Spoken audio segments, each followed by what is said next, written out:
And we're Flight ready for verify launch. CST 100 on internal power. Verified.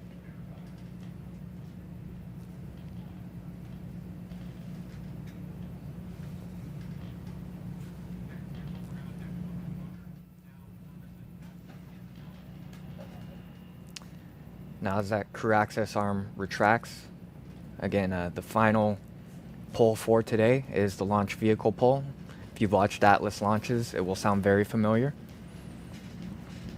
There's a big old piston pulling back that crew access arm. And after Atlas is declared ready for launch, NASA and Boeing will jointly decide whether they're going to move forward with the countdown.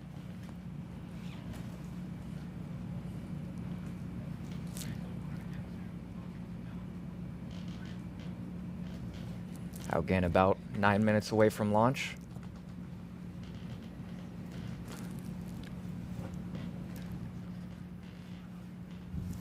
All right, and there you see the crew access arm just finishing its swing away from the Atlas V rocket and Starliner. And we want to go over to Dylan Rice in the ASOC for a status update. Dylan? Hey, Marie. So we're continuing to have a very clean countdown here. We're just a few moments away now from Chief Launch Conductor Doug Lebo conducting that terminal count status check poll, which will take us into our final countdown to launch. That terminal count status check poll is the final check from each operators associated with the ground systems, the launch vehicle, the spacecraft, and the Eastern Range to ensure that all systems are ready to go for us to proceed into a terminal count and get the rocket launched. So we're just about a minute away from that now. And I can tell you that we've executed this countdown many times for a variety of different missions, but the countdown today feels quite a bit different than what we've normally done. The excitement here is just unbelievable, and we are very, very, very, very excited to see this mission go and go on time, especially with such a clean countdown like we've had today. So we're really looking forward to this. The team has not been talking any issues at all on any of the other nets that I've been listening to. So when that terminal count status check starts, we're expecting to hear goes across the board. So I think we'll stand by here and listen for Chief Launch Conductor Doug Lebo to get that poll started here in about 20 seconds, I think.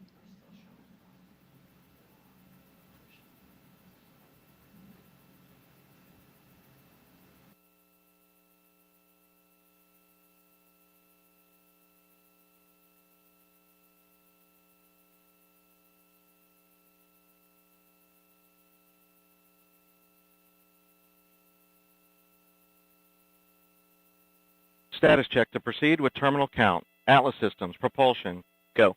Hydraulics, go. Pneumatics, go. LO2, go. Water, go. Centaur systems, propulsion, go. Pneumatics, go. LO2, go. LH2, go. Has gas, go. Electrical systems, airborne, go. Ground, go. Facility, go. RFFTS, go. Flight control, go.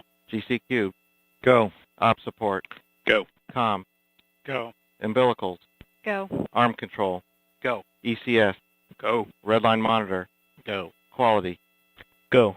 Op safety manager, go. ULA safety officer, go. Vehicle system engineer, go. Anomaly chief, go. Range coordinator, Clear to proceed. flight director, Flight is go. launch director.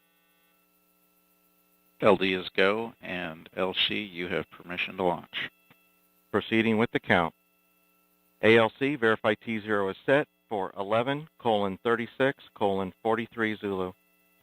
Verified.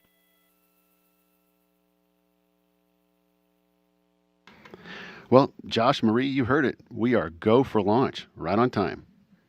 All right, thanks, Dylan. Yeah, we heard some cheers behind us over at the press site when we heard that you have permission to launch. And I know they're feeling good about that over in the Boeing Mission Control Center. Tori's standing by over there, and we're hearing she's got a very special guest to say hello. Thanks, Marie. Yes, I do have a very special guest here today. I have Chris Ferguson, first Boeing astronaut and former Space Shuttle commander. So, Chris, you heard the poll. You were here, being part of some of the other polls this morning. Can you tell us how it's going? Well, every launch has its exciting moments. We had a few earlier with a minor issue that came up, but we've developed all the necessary rationale to go flying. And you just listen to the poll. Basically, everybody is in line and in agreement that we're in a good configuration to go fly. So it was a little close, but hey, we're going to be off to the races here in a few short minutes.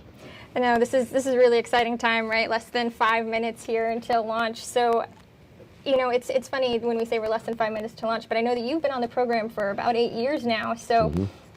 All of this, I know, has been leading up to this moment and to CFT. Can you tell us a little bit more about your role within the Starliner program? I joined the program about, like you said, 8 years ago, shortly after the space shuttle program ended, and it's been wonderful to be a part of the team. It's been wonderful to have some influence in the design.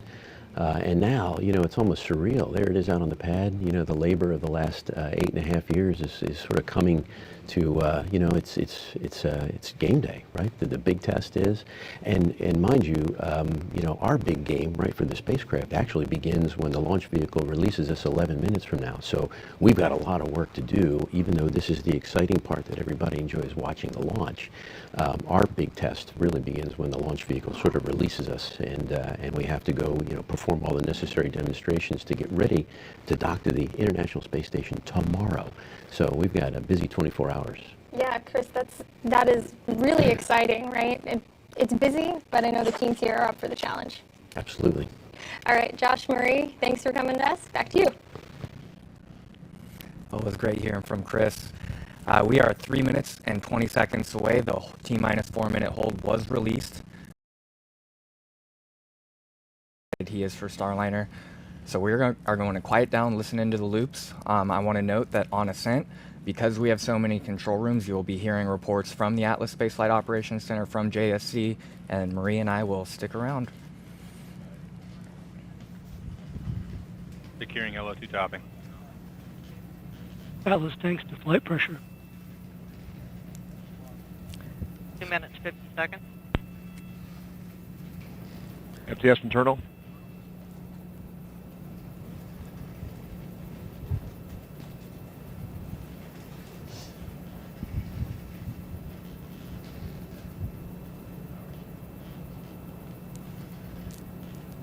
Two and a half minutes. Atlas tanks are at flight levels. Centaur will be momentarily.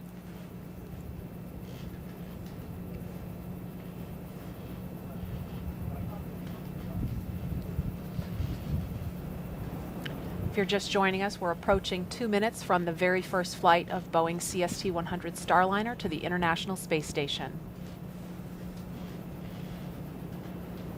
159, Vehicle internal.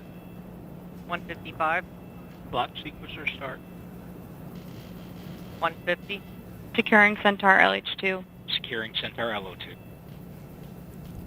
The rocket is now on internal power as well. Both Atlas and Centaur 140. tanks. Launch enabled.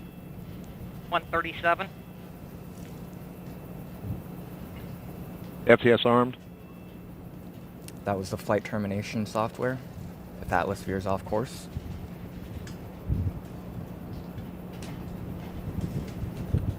$120, OCU's armed. SCS count started. EDS ascent mode. That was that emergency detection system, EDS.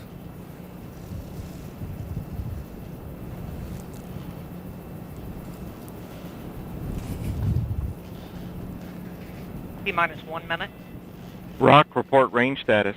Range green. 54, VLP started.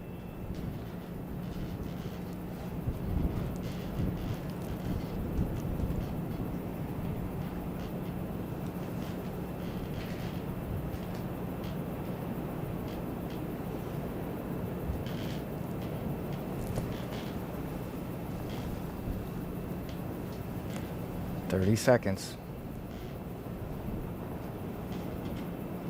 T-minus 25 seconds, Status check. Go Atlas. Go Centaur. Go Starliner. Go Starliner.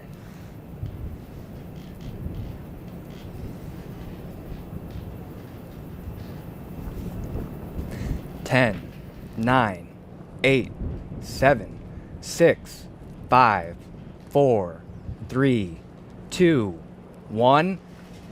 And liftoff, the rise of Starliner and a new era in human spaceflight. Clear the tower. Now 10 seconds into flight. Vehicle's begun the pitch over program. Body rate responses look good. Now 15 seconds in. PU's gone to closed loop control. RD-180 looks good at full thrust. Seeing good chamber pressure on both SRBs. Now 26 seconds into flight. RD-180 now throttling down to partial thrust as expected. Engine response looks good. Now 38 seconds in. RD-180 engine operating parameters continue to look good. Vehicle is now passing through max Q, maximum dynamic pressure. Chamber pressures on both SRBs continue to look good. RD-180 engine operating parameters also continue to look good. Now passing 1 minute into flight.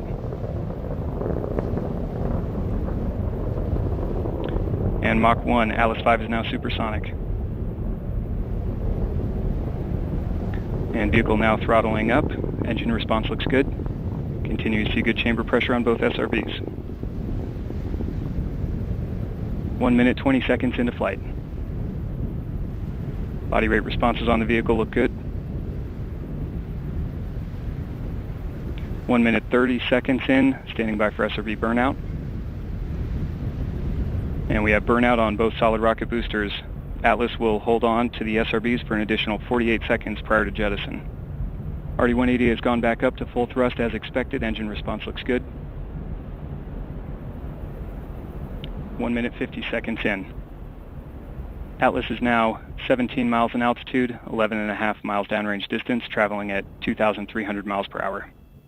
Now passing 2 minutes into flight. RD-180 engine operating parameters continue to look good at full thrust.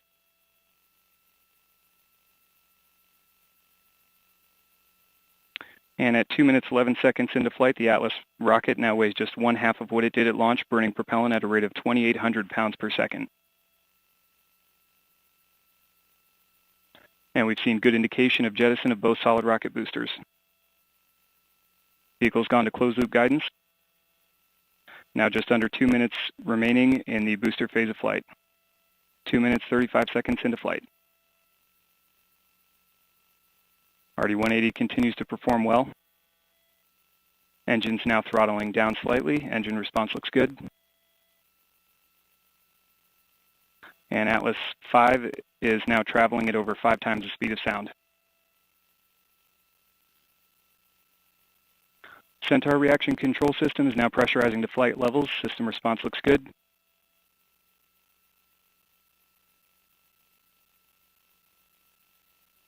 Three minutes, 10 seconds into flight.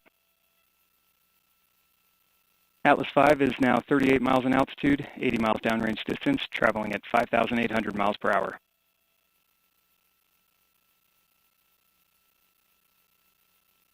RD-180 engine operating parameters continue to look good. Now 1 minute remaining until engine cutoff. Body rate responses continue to look good throughout the booster phase of flight.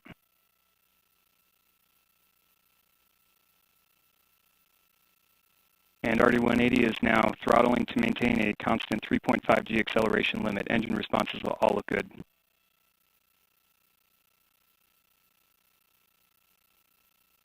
Three minutes, 55 seconds into flight.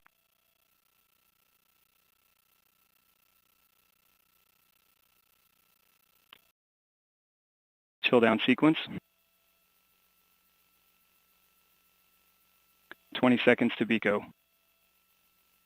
RD-180 continuing to look good as it throttles to maintain that constant 3.5 G acceleration limit. Atlas PU has gone to open loop in preparation for BECO. And standing by for BECO. And we have BECO booster engine cutoff, standing by for stage separation. And we have good indication of stage separation. We have pre-start on the RL-10, standing by for ignition. We have ignition and full thrust on both RL-10 engines. Chamber pressures look good on both engines.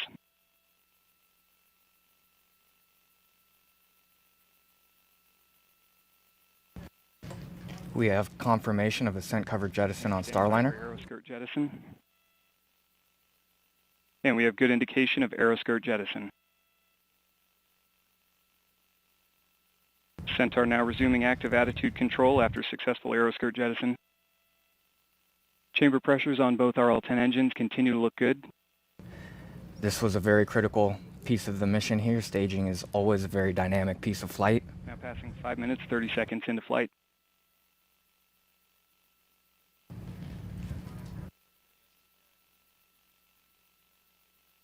And the Centaur RCS system is beginning the initial thruster firings for system thermal conditioning. System response looks good. Now once again, Centaur will continue Engine propellant utilization burning for about another 5 minutes.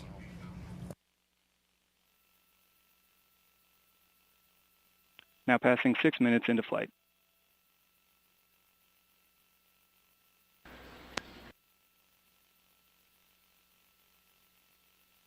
And Centaur is now 95 miles in altitude, 570 miles downrange distance, traveling at 12,000 miles an hour.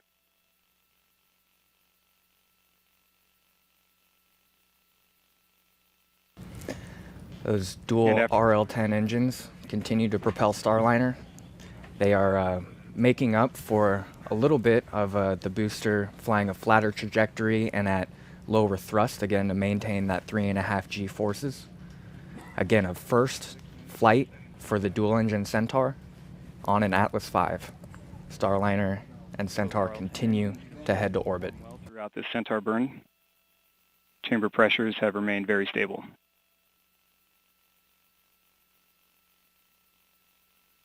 Just under 5 minutes now remaining in the burn.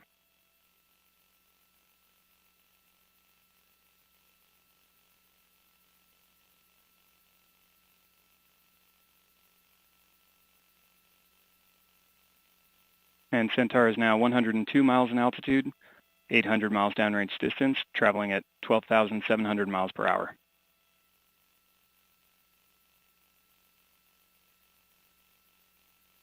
And the Centaur propellant utilization system continuing with active control looks good. Body rate responses are all very close to null. That means Atlas is flying almost exactly where it needs to be. Periodic thruster firings as expected.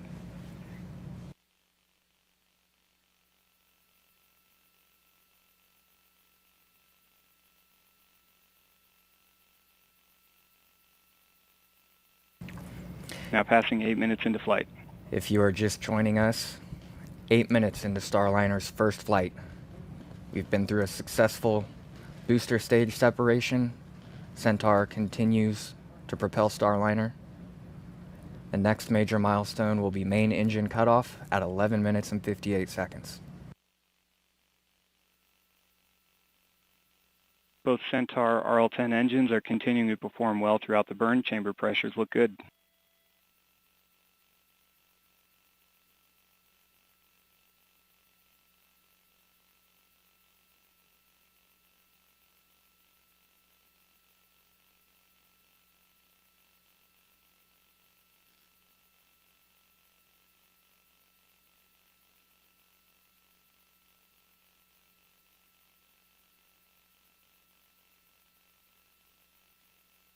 And now coming up on 9 minutes into flight, Centaur is 101 miles in altitude, 1,200 miles downrange distance, traveling at 14,300 miles per hour. Now the two control rooms you are looking at on the left, that is ULA's Denver Operations Control Center. They are a backup control room for the control room on the right, which is the actual Atlas Spaceflight Operations Center. They were the ones who launched the rocket about 9.5 minutes ago. Now close to bottle temperatures.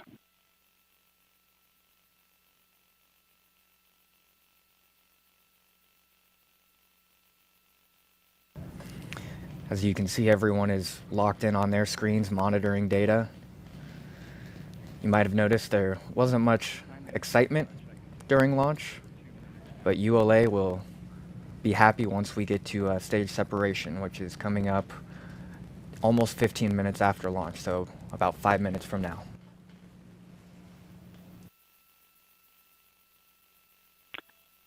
Centaur system performance remains nominal throughout this burn, continuing to see stable values on our fuel and oxidizer tank pressures, main vehicle battery temperatures and pressures, and continuing to see good pressures on our helium and hydrazine storage bottles. Telemetry quality has been good throughout this burn, only seeing very brief minor dropouts.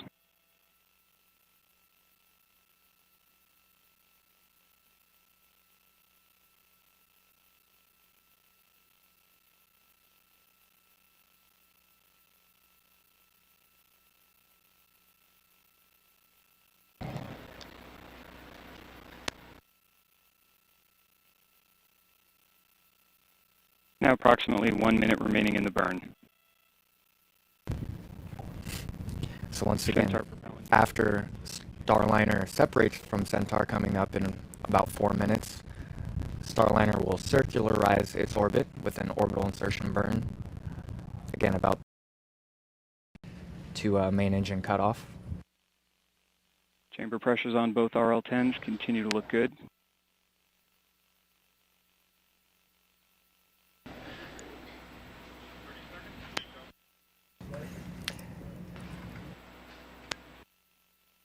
Now ahead of main engine cutoff, we are seeing good tank pressure on Starliner itself. Batteries are in a nominal temperature, good pressure sensor readings from Starliner as it prepares to free fly for the first time in orbit. Standing by for main engine cutoff.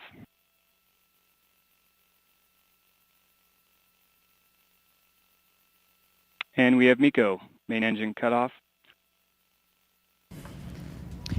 Body rate responses have remained very stable. Now passing 12 minutes into flight.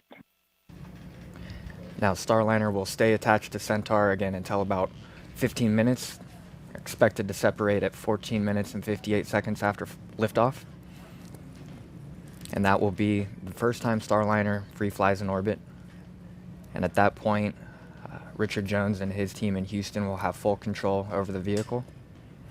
And they will set it up for an orbital insertion burn that will take place 16 minutes after separation.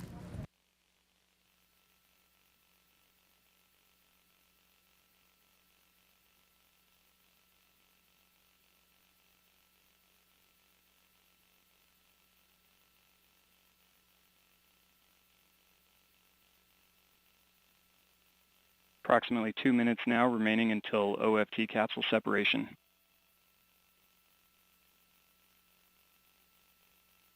Body rate responses continue to look very stable throughout this coast.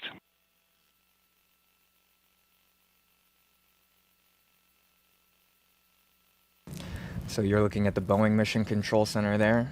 At this point, they have transitioned to a mission support room. The people you're seeing sitting on console designed, tested, and built Starliner. They are the experts on the systems. So if flight controllers need any help, they will be the ones answering the call. 13 minutes, 30 seconds into flight. Oh, in just over a minute, we're expecting to hear that Starliner has separated from the vehicle.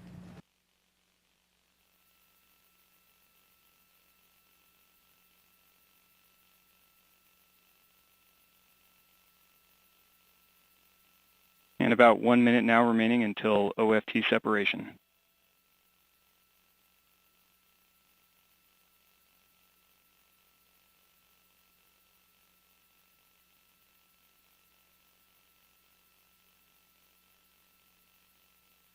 Body rates in the roll, pitch, and yaw direction, all very close to null.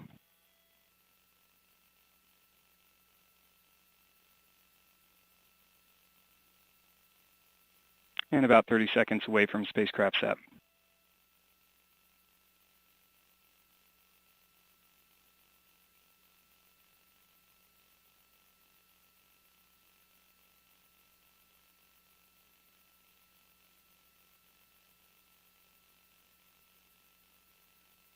Now standing by for spacecraft separation.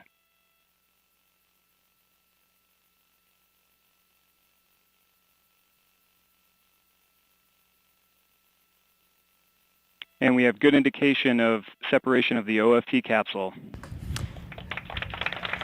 There it is. ULA has successfully completed their piece of the mission. Starliner is free flying for the first time in space. From here, the Johnson Space Center mission controllers will be flying Starliner. We will hear reports exclusively from there. And Starliner's software has been switched to orbit mode, meaning the spacecraft is executing the commands it needs for operating in space following a successful launch into orbit, into the orbital trajectory. This is just one step flight controllers are taking in configuring Starliner now that it's flying on its own. Flight controllers are setting up for the orbital insertion burn, which will take place in about 15 minutes, a little over 15 minutes. And that'll circularize Starliner's orbit as it sets off to chase the International Space Station. The team here is also turning off several systems that were needed for powered flight but are not necessary now that Starliner is in orbit. While some are turned off, others will be turned on, such as the thruster housings that will be used to maneuver Starliner in space, and the solar arrays. The thrusters will steer Starliner through orbit, and the solar arrays will of course convert the sun's energy into electric energy to charge the spacecraft batteries. The Centaur has intentionally left Starliner in an elliptical trajectory that would make it easy for the spacecraft and, more importantly, its future crews to come back to Earth at this point if there were a problem. But that means it's all on Starliner to make it the rest of the way into a stable orbit and on track for the space station docking. This is where Starliner's orbital maneuvering and attitude control engines come into play. Those 20 engines can provide each up to 1,400 pounds of thrust, which is more than enough to neatly heave Starliner that last little bit into orbit. They'll fire for about 40 seconds, setting Starliner on the right path not only for docking with the space station, but also a series of demonstrations that Starliner will perform before docking. And those demonstrations will prove that Starliner is ready to safely dock with the space station. They actually began on the launch pad when we performed a check to make sure that Starliner's GPS and navigation systems agreed that it was indeed on the launch pad. After the upcoming orbital insertion burns, the demonstrations will continue so that ground controllers can ensure that the spacecraft systems are functioning correctly. When these first demos are complete, Starliner will resume its path to the International Space Station, and our systems here are telling us that these early steps are complete, and Starliner systems are doing exactly what they are supposed to do.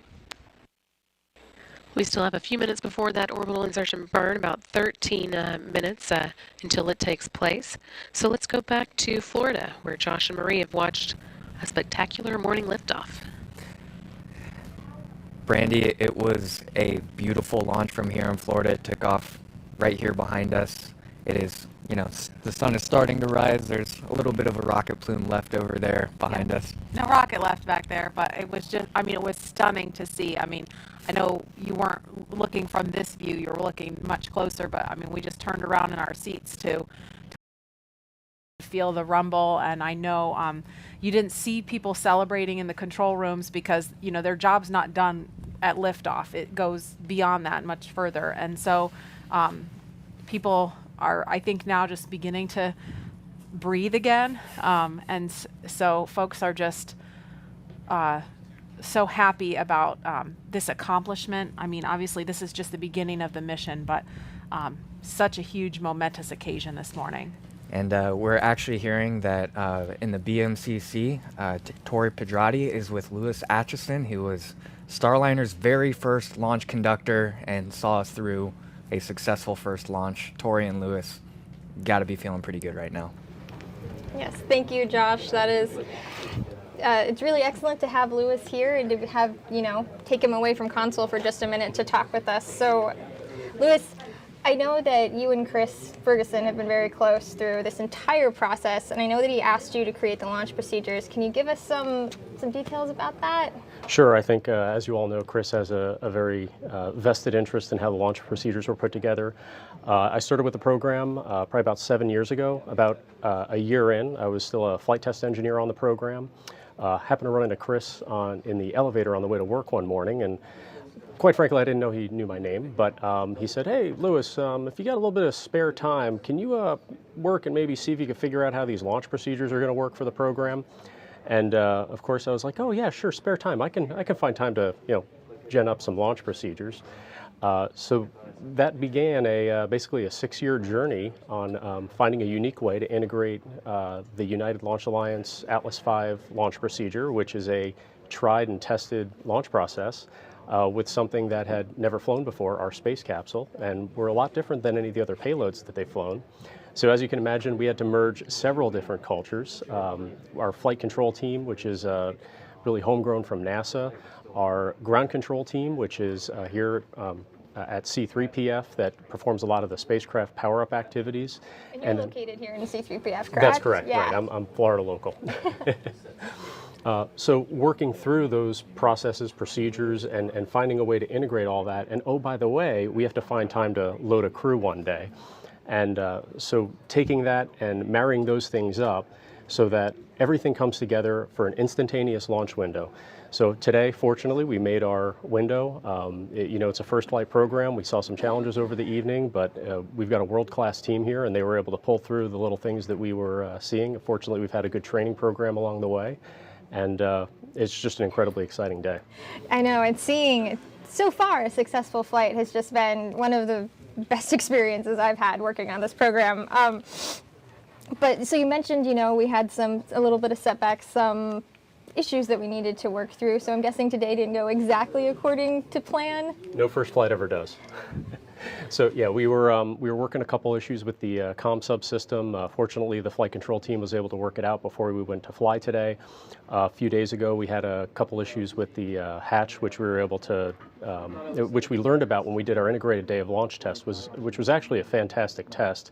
We did a couple of modifications to account for the fact that when there's pressure changes outside, we need to bleed a little bit of that pressure off so that we can get the hatch open. You'd be surprised how just a little pressure difference over a large surface area makes it really tough to open. So we were able to get that fixed so that the pad team here and the recovery team in the desert are going to be able to open that side hatch pretty seamlessly. Oh, that's excellent. And there's nothing like a flight test to learn these things, right? So this is the reason why we test. I completely agree. And this being the first launch that I've had the opportunity to work in a control center right next to the launch vehicle, we've simmed, we've trained for this, and there was nothing quite like the feeling of the monitors and the floor shaking after that rocket took off today. So it was an amazing electric atmosphere here this morning. I completely agree. Is there anything that you'd like to share with the team, here in Florida, back in Houston? Anybody watching? Sure. So first of all, I have to thank my family for all the time, patience, and effort that was put in over the past several years. We work a lot of long hours to make these kind of things happen, and I realize that they're at home watching, eagerly excited about the next part of the mission, which will be the recovery operation that I'm a part of. And also the team, right?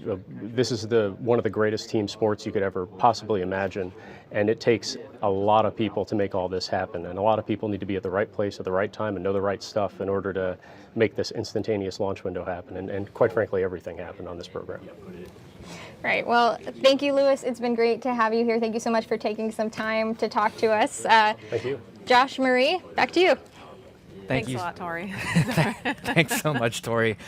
Well, before we go back to JSC as they're getting ready for the orbital insertion burn, I just want to, send a message out to everyone watching, not here from Florida. If you've never seen a rocket launch before, it's like nothing you've ever seen. I mean, it quite literally looks like another sun is rising up into the sky. So the next time we do this, there's going to be people on board.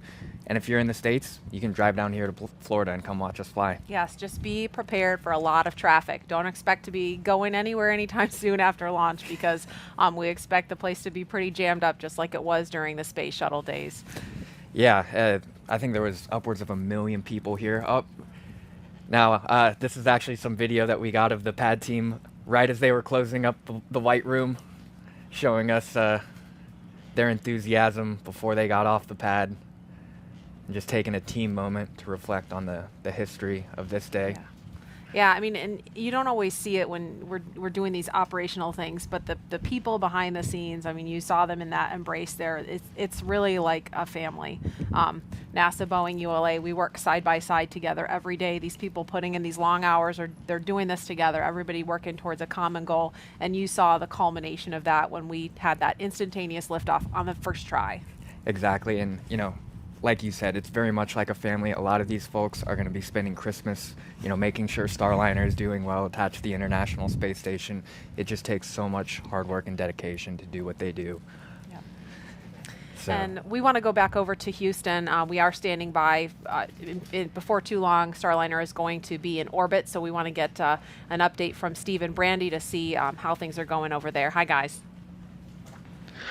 Thank you, folks. It is looking very good here in Houston. We are about 5.5 minutes away from the orbital insertion burn that's going to circularize the orbit of Starliner. Starliner is currently flying over Southeast Europe as it begins its chase. About 25 minutes ago, begun its chase of the International Space Station. That's right. The International Space Station was about 260 miles over the Great Australian Bight, south of Western Australia, when Starliner launched today. And the crew members on board were sent up some video of their launch, so I know that they were probably following along and cheering with everybody here on the ground as well. They're looking forward to seeing Starliner dock to the space station tomorrow. And it's going to take a little more than 24 hours for the Starliner to reach the International Space Station on this orbital flight test. The regular docking scenario will not take that long when there is a crew on board, but since this is the first flight of Starliner, want to make sure that all the systems are working, that everything's doing what it's supposed to. After all, Starliner is flying itself to this. So even though it's going Mach 25 right now, 17,500 miles an hour to catch up to the space station, still going to take a little time. Make sure all the systems are working the way they're supposed to. Make sure Starliner knows where it is, where it's going, and will reach it in time. That's right. And we're now about 4 minutes away from that orbital insertion burn.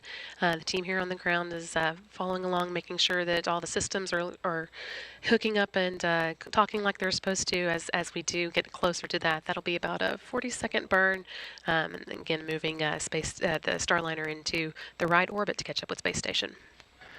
And it's going to be the 4 OMAC engines that are on Starliner. They are orbital maneuvering and control engines, 1,500 pounds of thrust each. So combined, a 6,000-pound kick to push Starliner a little bit higher, a little bit faster, raise the orbit, and get everything together. Of course, those engines are going to play a big role throughout the next 24 hours as the Starliner makes its run at the International Space Station.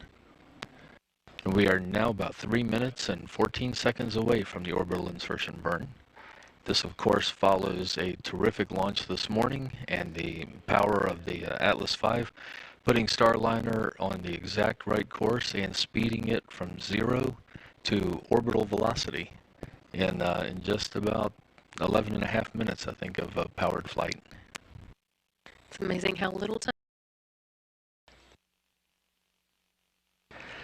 So controllers here are looking carefully at all of their systems, making sure everything is good. It's very quiet here in the control room, which is always a good sign. That means the controllers are heads down, watching over the systems and keeping track of everything that's going on just above the Mideast now.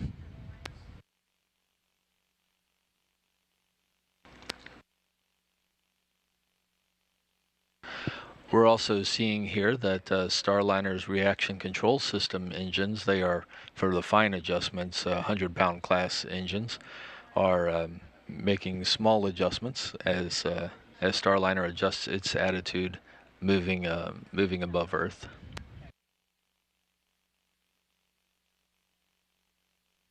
Less than 2 minutes to go until that burn.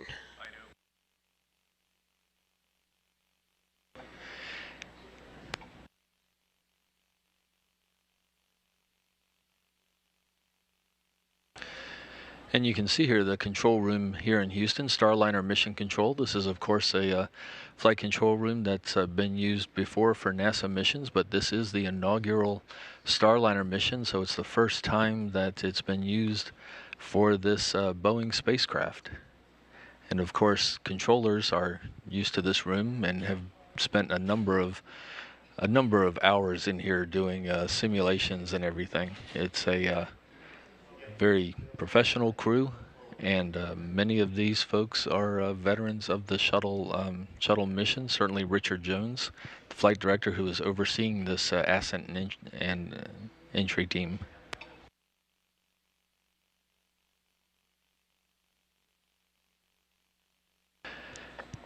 And we are less than a minute away from the orbital insertion burn. Flight controllers here are not working any technical issues. The OMAC engines are getting position to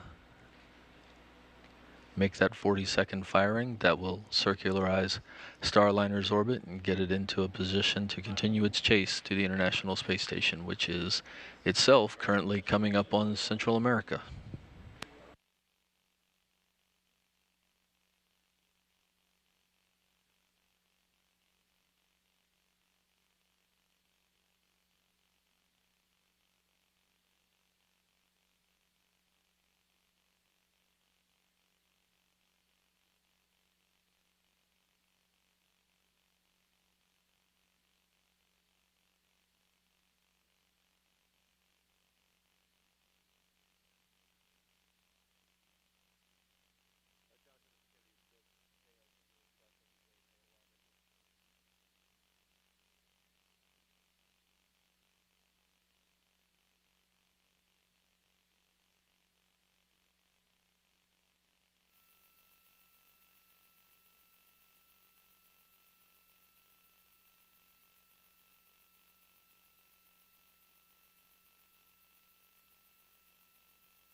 And controllers are maneuvering Starliner into the right attitude for this orbital insertion burn.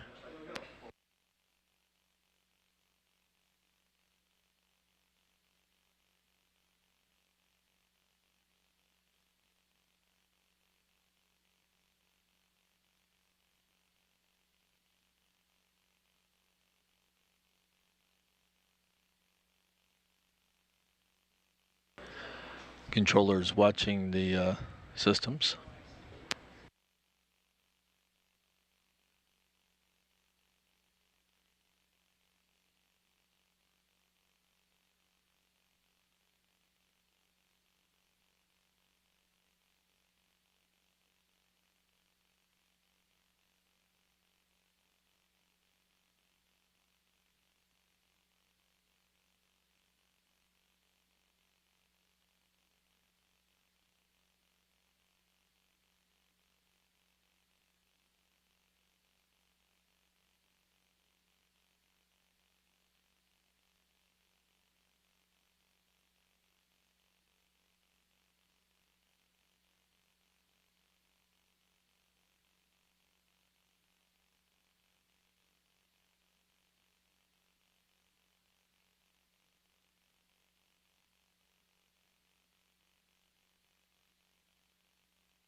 And the orbital insertion burn has been delayed. Controllers are watching the attitude of Starliner as it positions itself and looking at the spacecraft in flight.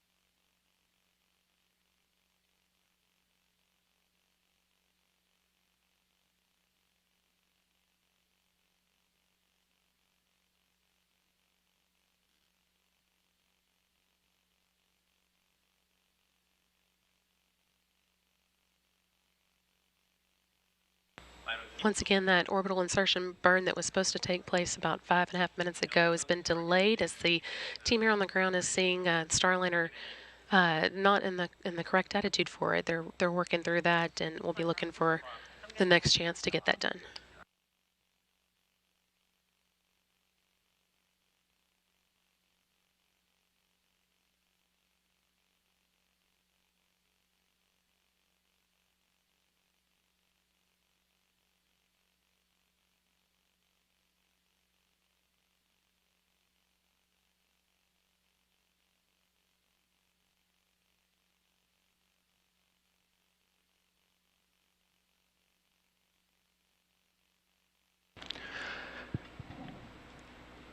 Currently, Starliner is using its 100-pound class thrusters to maneuver in space.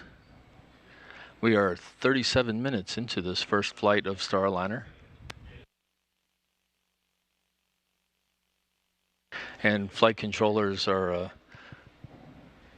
seeing what the UMAC engines are, of course, 1,500-pound class thrusters. Each one of them, there's 4 of them on Starliner. That's what they'll use to complete the orbital insertion burn.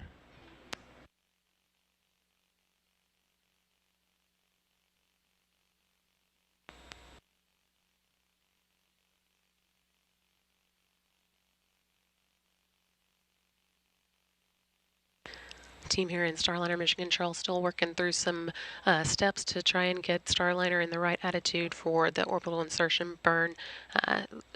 Working on the next opportunity for that, and looking to get Starliner in a good position for that.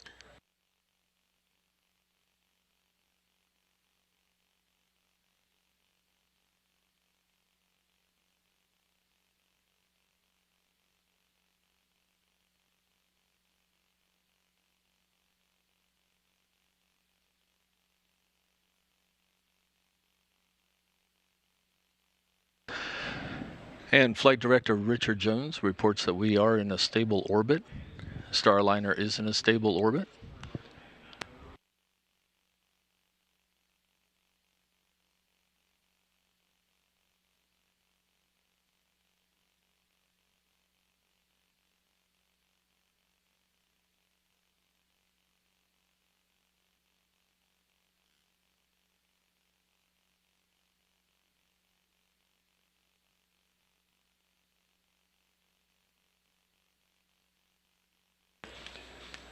Once again, Starliner is now in a stable orbit.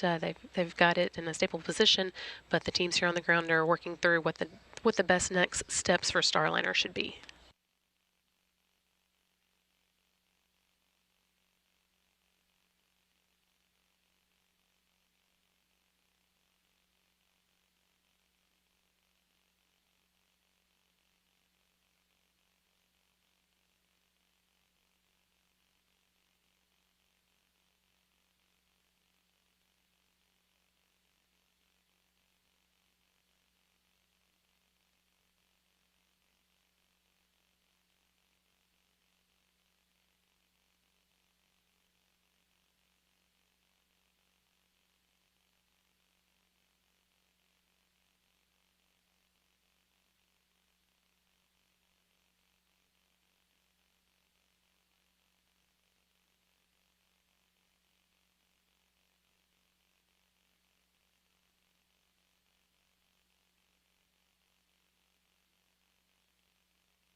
And Richard Jones reports that his flight controllers are turning the Starliner spacecraft to the what we call a tail sun position. That means the solar rays will be pointing to the sun to recharge the batteries on Starliner, and of course to power the systems on the spacecraft.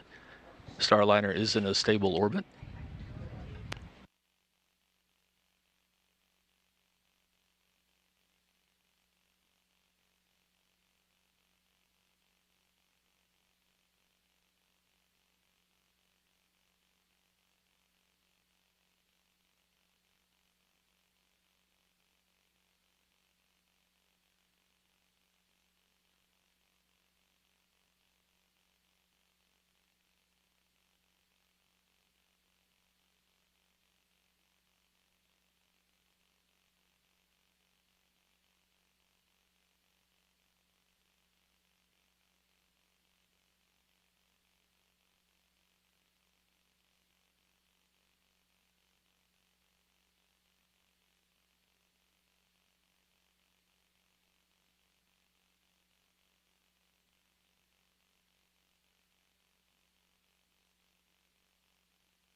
And flight controllers are working through all the options at their disposal as this maneuver to put Starliner in a tail sun position takes place.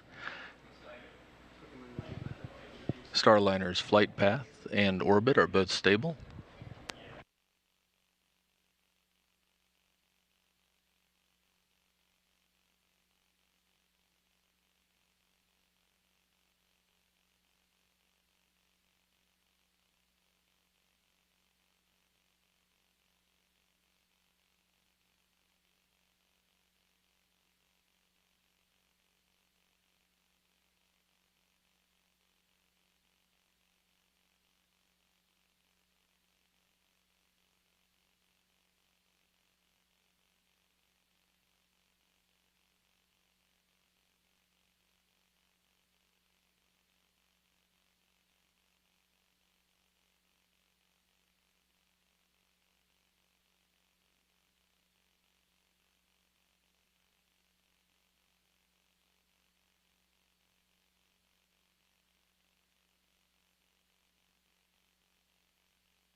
And we do have an off-nominal insertion reported. We have spacecraft control.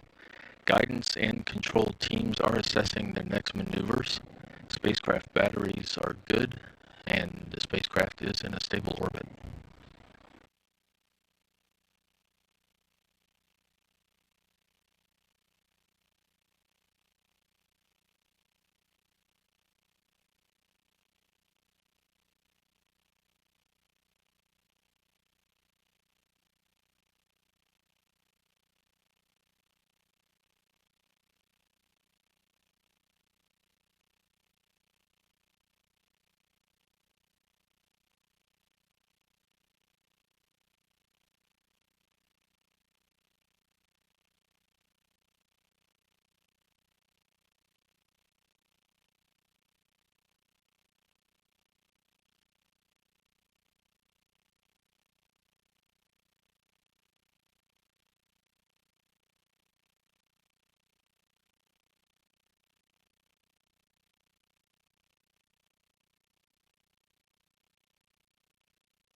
everything that is taking place with the Starliner mission on Boeing.com.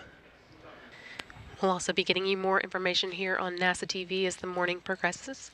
Thanks so much for joining us today. We're going to sign off for now, but we'll have more information for you soon.